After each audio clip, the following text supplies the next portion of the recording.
அமித்ஷா அவர்கள் எப்படியாவது விஜய கூட்டணி கொண்டு வந்துருவாரு அப்படின்னு எடப்பாடி நம்புறாரு சார். ஏன்னா இந்த சிபிஐக்கு மாற்றப்பட்டதிலிருந்து அப்படிதான் ஒரு பார்வை பரவலா முன்வைக்கப்பட்டது. அவங்களே கூட சொன்னாங்க, நீங்க வந்து இது மாதிரி வந்துருங்க, எங்க கூட்டணிக்கு வந்துருங்க, அமித்ஷா காப்பாற்றிடுவாரு நல்லா. அப்படி ஏதாவது இப்ப நிலவரம் இருக்கா? ஏங்க இது என்னங்க ஊழல் வழக்காது சிபிஐக்கு பயப்படுறதுக்கு? இது ஊழல் வழக்காது. இது ஊழல் வழக்காருன்னா சிபிஐக்கு பயப்படலாம். இது ஊழல் சம்மந்தப்பட்டது இல்லையே.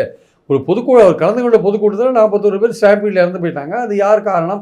அவங்கள கேட்டால் வந்து திமுக சதி பண்ணிடுச்சுன்றாங்க. அதுக்காக சிபிஐ விசாரணை கோரினாங்க. கோர்ட்டும் ஒதுக்கிச்சு வச்சுக்கோங்க.